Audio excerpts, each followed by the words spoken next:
أحبة ربا صنعاء ضموا جهالكم، فعبد المالك واهدر بمن قبلهم وفنا. فهل تنظروا أو يخطر ببالكم في أوضاع من زجوا بهم كي يقاتلنا؟ فيا ليت شعري ما جرى في عقولكم، تموتوا وابو شنبل في البيت يتهنى.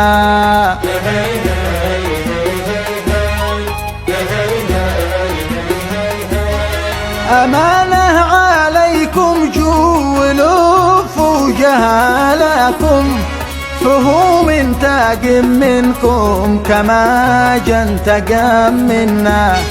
أهنكم ويبهذلكم وجفف لنسلكم، وعاد أغلبيتكم يسيئوا بنا الظنا.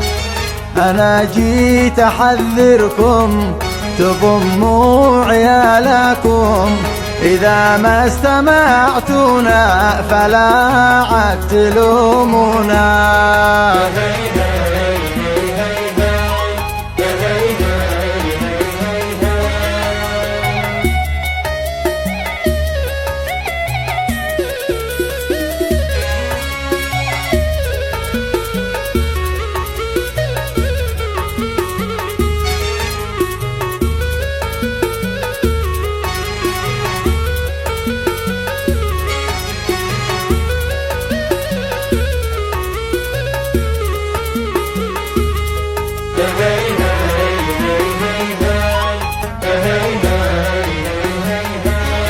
فهل تذكر الحوثي وما قاله لكم، وما قاله عنكم، وما قاله عنا؟ فلا ماتت أمريكا كما صوروا لكم، ولا الفعل مثل القول واللفظ والمعنى.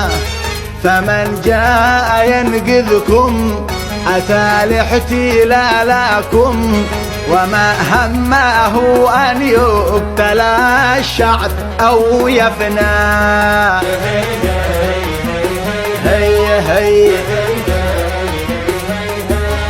خسرت في الجبهات أغلى رجالكم، وعبد الهوى ياكل في البيت ويتهنى.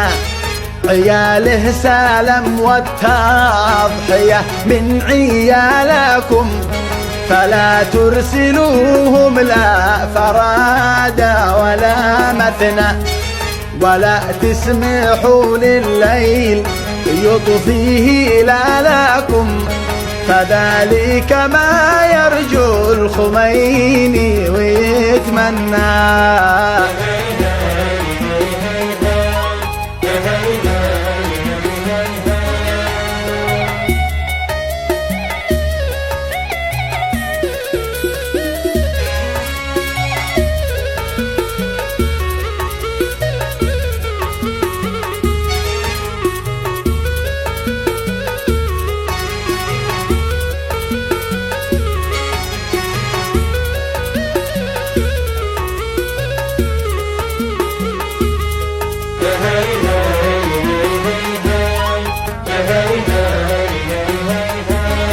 سألوهم فلن تلقوا إجابة سؤالكم، إذا لم تكونوا خاتم الإصبع اليمنى.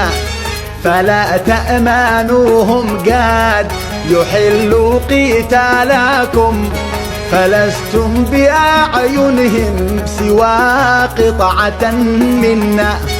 ولو شاركوا في عرسكم واحتفالكم، وجاءوا وفي أيديهم النقش والحناء.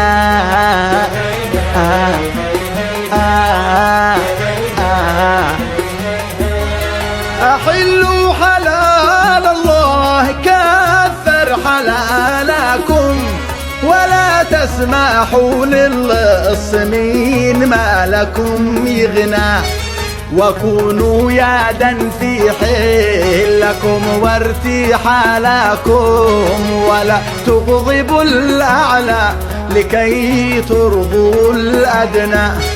فعبد الهوى هذا يريد انفصالكم وإبعادنا عنكم وإبعادكم عنا. جدته مشمر